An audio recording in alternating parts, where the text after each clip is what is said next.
Okay, Baruch Hashem, look.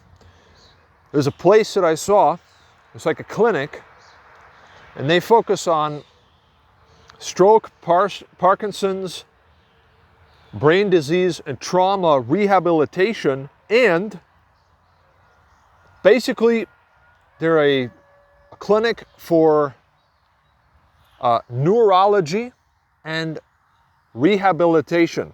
Okay, so the place is like a private clinic, right? Very interesting sort of a field of, earth, human, and life activity and work and medical and health improvement work and so on. Basically, they focus on stroke, Parkinson's, brain disease, and trauma rehabilitation. Okay, and generally, it's a clinic for neurology and rehabilitation. So the main objective, generally speaking, of this organization appears to be basically providing a health service that leads to healthy, and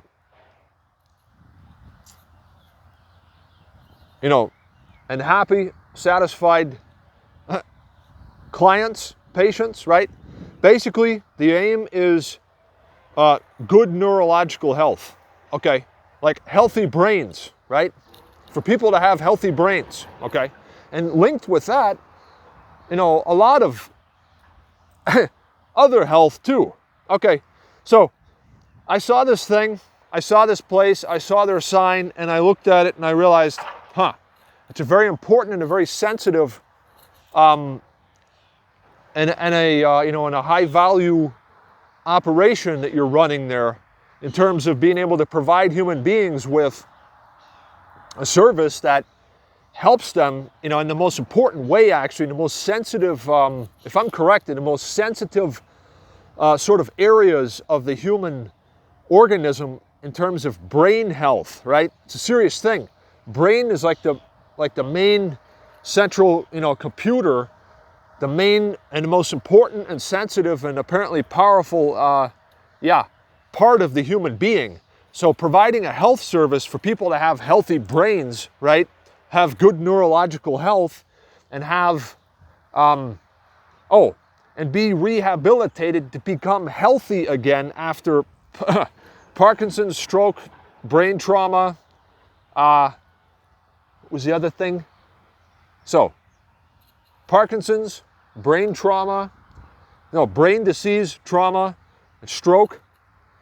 Hey, the good news is this. What I'm getting at, the point I seek to make here is that I know how to actually, I actually know how every patient, right, in such a clinic that focuses on neurology and rehabilitation, right, can actually become or stay or have their neurological health maintained, and also how they can recover, say, to the highest possible level from stroke, Parkinson's, brain disease, trauma, whatever the problem is in terms of neurological health. I know how to fix it, and so that every patient, that any human, also anybody watching this video, can have good, neurological health. I know how you can stay healthy. I know how you can get healthy and then stay healthy. I know how you can recover from whatever it is, Parkinson's, stroke, brain disease, trauma, whatever it is, TBI, whatever it is. We read about this stuff. It's a serious thing. Real important to have good health and to have good neurological health, to have a healthy brain, right? And a healthy body completely. It's possible. It's easier than many of you might think. It's because of having wisdom. See, wisdom is like what gives us the knowledge to even be able to, quote unquote, practice medicine and even live our lives in a way that leads to us actually being healthy, right? It's a universally applicable thing, and it's something that governs how life, the laws of nature, and even human life and the universe actually lives, works, and rests and is healthy, okay? So you have to live wisely. If you live wisely, you automatically have good health, including good neurological health. Like you have a healthy brain, a healthy body, you're good to go. You can also recover from any of these problems that, they're man-made problems, things like a stroke, Parkinson's, brain disease, or trauma, whatever it is, TBI, whatever. You can recover from that in due time, okay? And you can also, first of all, we can actually talk about prevention, right? The idea was, it was like prevention of neurological disease in the first place, and then also, if necessary, rehabilitation. So let's focus. All right, so I guess at this point, technically I'm speaking to two groups of people. Those of you that are healthy and seek to stay healthy, and those of you that you're still healthy, right, at a certain level, yet there's health increase that has to happen. Both of you can rest assured that there's no problem and there's no obstacle that can't be overcome with wisdom and true life science being practically applied as part of your health improvement method, or your, your health providence, health providing, health increasing, whatever health improvement method it is. You don't have to worry about anything, and there's a way to recover too. We know, first fact is this, is that we know that human organism, human being, right, is actually able, and this is the thing, and it is a scientific fact, although it's usually disregarded because of, I'd say, lack of knowledge, and also because of the love of money. It's that the human being can actually recover, has a person. So the human being is like created in a way that it can recreate itself and recover from illnesses and stuff. The most prime and basic example of this is how there's a wound and it heals by itself. It was all designed, see, life is life force that's ever increasing. So everything from like the molecular to the biological, whatever level, the complete total level of existence of the human being and human organism is actually made and designed in such a way that it has the ability and it has the opportunity to regenerate itself. And this includes healing that actually happens from the life force, or some would say it's from the, the positive charge inside the atoms and molecules or whatever that everything in the universe is comprised of, including the human body or whatever.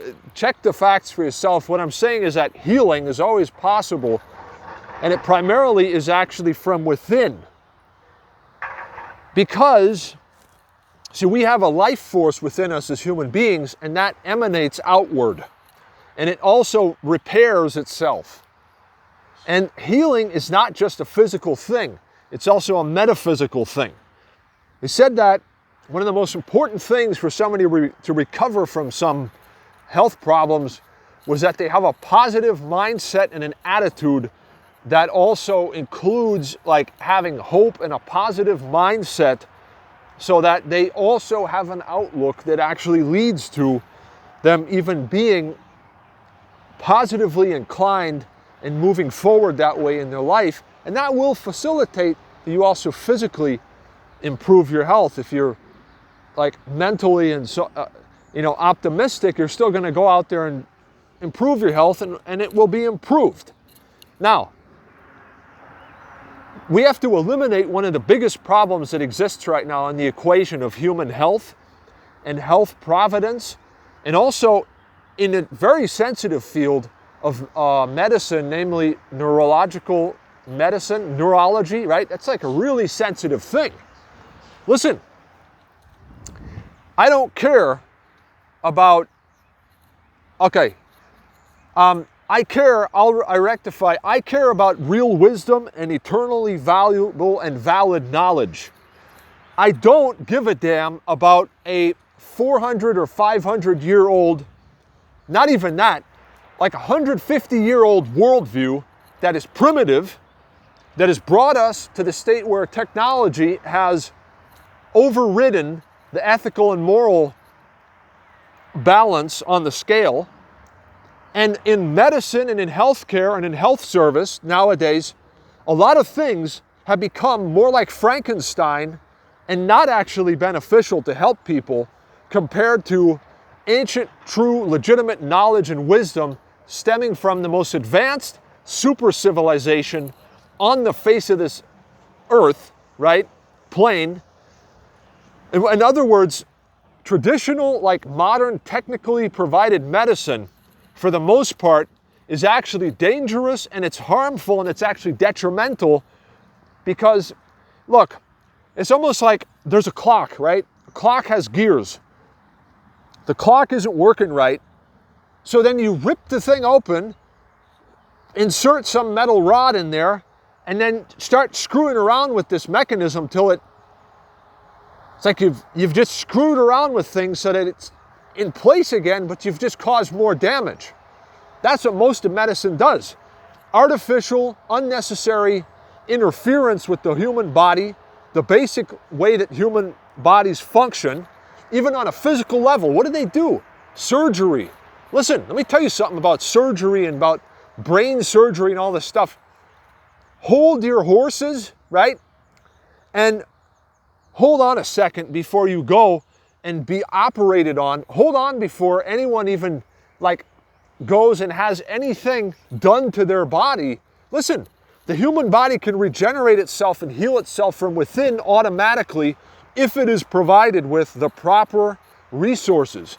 And this includes resting at certain times, certain foods, certain medicinal herbs and plants, and the right kind of lifestyle, nutrition, and also mental health and spiritual health, things like this.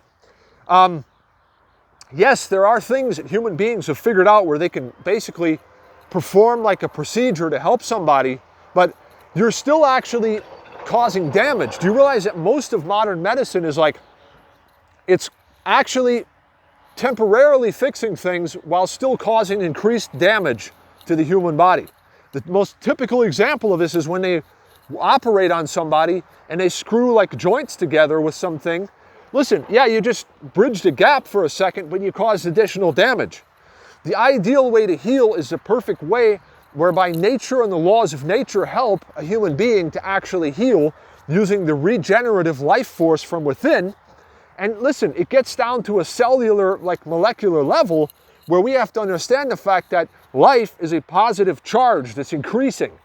And that includes that a person can heal automatically in due time without having to have